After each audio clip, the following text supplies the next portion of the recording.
आज Doubtnut app download करें। Doubtnut पर अपने सभी गणित, रसायन विज्ञान, भौतिक विज्ञान और जीव विज्ञान के डाउट्स का करो सफाया। बस प्रश्न की फोटो खींचो, एक ही प्रश्न को क्रॉप करो और तुरंत वीडियो सोल्यूशन पाओ। अभी डाउनलोड करें। प्रश्न हमें दिया हुआ है कि समांतर रखी दो अनंत समतल कुछ अलग चादरों पर एक समान आवेश के पृष्ठ घनत्व क्रमशः सिग्मा तथा ऋण सिग्मा हैं। इनके बीच के क्षेत्र में तथा इनके क्रमशः बाहर के क्षेत्र में हमें विद्युत क्षेत्र की तीव्रता की गणना इस प्रश्न में हमें करनी है। अब सबसे पहले हम समतल चादरों की स्थिति को देखते हैं। समतल चादर की स्थिति कुछ इस प्रकार से होगी। इस प्रकार हमने समांतर रखी दो अनंत समतल कुचालक चादरों को बनाया हुआ है। समतल कुचालक चादर है अर्थात इसकी स्थितियां हम कुछ इस प्रकार से बनाए हुए हैं कि इनके क्षेत्रफल काफी अधिक हैं, परंतु हमने सुविधा के लिए इसे इस प्रकार बनाया हुआ है जहां उसके प्लेट को हम ए तथा इसे क्रमशः प्लेट समांतर चादर के रूप में ए और बी से व्यक्त करते हैं, जहां पृष्ठ घनत्व का मान क्रमशः सिग्मा तथा यहाँ पर ऋण सिग्मा के रूप में व्यवस्थित है। अब चूंकि ऋण सिग्मा के रूप में व्यवस्थित है, हम इस पर आवेशों को, यदि यहाँ पर यह दिया हुआ है तब हम यहाँ पर आवेशों को धनात्मक रूप से फैला हुआ मान लेते हैं। इस पूरे पृष्ठ पर आवेश की मात्रा धनात्मक रूप से फैली हुई है। इसी तरह बी पृष्ठ है, बी पृष्ठ के अंदर भाग पर यह ऋणात्मक रूप से फैली हुई है, चूंकि आवेश घनत्व का मान ऋणात्मक रूप से यहाँ पर प्रस्तुत है। अब हमें इन पर, इनके क्षेत्रों पर, बाहरी क्षेत्र पर तथा क्रमशः बीच के क्षेत्र पर विद्युत क्षेत्र की तीव्रता निकालनी है, जहां पदों को हम बाहर के क्षेत्र को क्रमशः एक, मध्य के क्षेत्र को बी तथा अंतिम बाहरी क्षेत्र को हम सी के रूप में व्यक्त करते हैं। अब हम जानते हैं यहाँ विद्युत क्षेत्र की तीव्रता किस प्रकार प्रतिबंधित होगी। यदि हम पहले पृष्ठ के लिए ही पहले बिंदु के लिए बात करें, वहां पर विद्युत क्षेत्र की तीव्रता किस प्रकार होगी। अब बिंदु एक पर किस प्रकार होगा। बिंदु एक पर इसकी दिशा यदि हम देखें तब प्लेट ए के कारण उस पर एक विद्युत क्षेत्र की तीव्रता इस पर बाहर की ओर लगेगी, जिसे हम E(A)(1) से प्रदर्शित करते हैं। और इस प्रकार प्लेट बी के कारण, माफ कीजिएगा, चादर बी के कारण इस पर विद्युत क्षेत्र की तीव्रता की दिशा कुछ अंदर की तरफ उल्टी दिशा पर होगी, जिसे E(B)(1) से हम प्रस्तुत करते हैं। अब हम जानते हैं कि गॉस के नियम के अनुसार, गॉस के नियम से किस प्रकार अनंत समतल चादर के लिए उसमें विद्युत क्षेत्र की तीव्रता E से व्यक्त होती है, जिसका मान सिग्मा पृष्ठ घनत्व और 2 एप्सिलॉन 0 के रूप में इसका मान व्यक्त होता है एक अनंत समतल चादर के लिए। अनंत समतल चादर की स्थिति के लिए जहां सिग्मा हमें पृष्ठ घनत्व को बताता है और एप्सिलॉन 0 मुक्त आकाश की विद्युतशीलता को बताता है। अब हम बिंदु ए पर यदि इसके मानों को देखें तब E(A)(1) हम किस प्रकार से लिखेंगे। इसकी दिशा जो कि बाहर की ओर होगी ऋणात्मक रूप से। अब हम इसे लेते हैं सिग्मा अनुपात 2 एप्सिलॉन 0। इसी प्रकार यह था प्लेट ए के कारण। अब इसी तरह प्लेट बी के कारण बिंदु एक पर विद्युत क्षेत्र की तीव्रता EB(1) से प्रस्तुत करें। इसका मान होगा ऋण सिग्मा अनुपात 2 एप्सिलॉन 0। अब हम बिंदु एक पर परिणामी रूप से इसकी बात करें तब परिणामी विद्युत क्षेत्र जिसे E से व्यक्त किया जाता है, चूंकि विद्युत क्षेत्र सदिशों के रूप में व्यक्त होते हैं, इनकी दिशा किस प्रकार होगी। अब इनकी दिशा को हम लिखें तब विपरीत दिशाओं के रूप में इनके मान व्यक्त होते हैं, तब E(A)(1) और चूंकि सदिश हैं विपरीत दिशाओं में, तब इनके मान जुड़ जाएंगे E(B)(1। इस प्रकार से हम इसे संदर्भित करते हैं।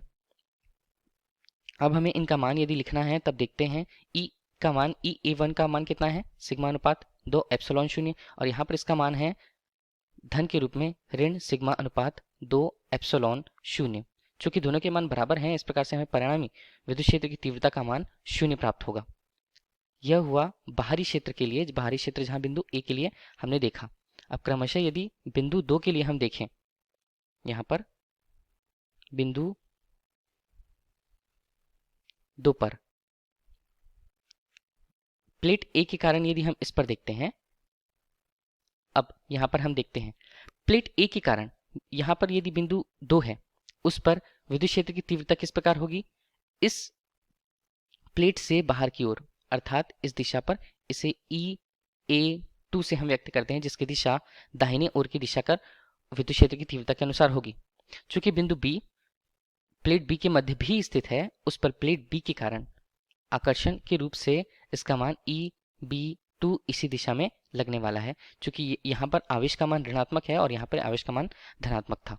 अब यहाँ पर हम देख रहे हैं बिंदु 2 पर दोनों विद्युत क्षेत्र की तीव्रता एक ही दिशा में व्यक्त हो रही है। तब हम पहले यदि प्लेट माफ कीजिएगा चादर ए के नाम से बात करें, विद्युत क्षेत्र की तीव्रता EA2, इसे हम क्या लिख सकते हैं, सिग्मा अनुपात 2 एप्सिलॉन 0। इसी तरह EB चादर के कारण बिंदु 2 पर विद्युत क्षेत्र की तीव्रता ऋण सिग्मा अनुपात 2 एप्सिलॉन 0 से इसका मान व्यक्त होगा। चूंकि परिणामी रूप से यदि इसकी बात करें, दोनों की दिशा इस बार समान है। परिणामी रूप से बात करें, परिणामी विद्युत क्षेत्र इसे E से व्यक्त करते हैं। चूंकि सदिश राशियों के अनुसार इनका मान EA2 एक ही दिशा में होने पर इनके मान ऋणात्मक के रूप में प्रस्तुत होंगे B2। इनके मानों को रखते हैं सिग्मा अनुपात 2 एप्सिलॉन 0 ऋण सिग्मा अनुपात 2 एप्सिलॉन 0। हल करते हैं, परिणामी क्षेत्र की तीव्रता हमें परिणामी विद्युत क्षेत्र इस प्रकार 2 सिग्मा अनुपात 2 एप्सिलॉन 0 आता है और हल करने के पश्चात अंतिम रूप से इसका मान सिग्मा अनुपात एप्सिलॉन 0 हमें प्राप्त होगा। यह है मध्य बिंदु पर, दोनों प्लेटों के मध्य बिंदु पर विद्युत क्षेत्र की तीव्रता। अंतिम रूप से यदि बिंदु सी की बात करें, माफ कीजिएगा बिंदु 3 की बात करें, बिंदु 3 पर विद्युत क्षेत्र की तीव्रता किस प्रकार होगी। अब यहाँ पर देखें, आवेश जो है, आवेश घनत्व B प्लेट के कारण इस पर एक बल विपरीत दिशा में बाएं ओर उसकी ओर लगेगा, प्लेट बी की तरफ। प्लेट बी के कारण इसे हम EB3 कहते हैं। परंतु प्लेट ए के कारण उस पर क्षेत्र की जो तीव्रता है दाहिनी दिशा पर, उससे बाहर की ओर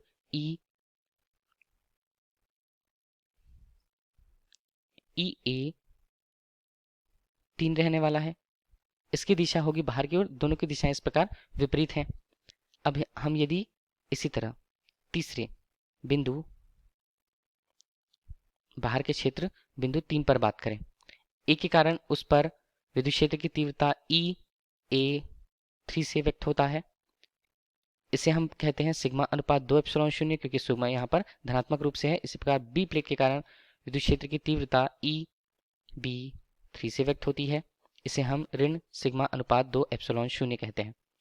परिणामी तीव्रता की बात करें तो परिणामी तीव्रता चूंकि सदिश राशियां हैं, दोनों एक दिशा में न रह के विपरीत दिशाओं में है। परिणामी तीव्रता E से विपरीत दिशा में होने के कारण इनके मान EA3 धन EB3 के रूप में होगी। सदिश राशि हैं, अब इनके मानों को लिखें सिग्मा अनुपात 2 एप्सिलॉन 0 और यहाँ पर धनात्मक रूप से ऋण सिग्मा अनुपात 2 एप्सिलॉन 0।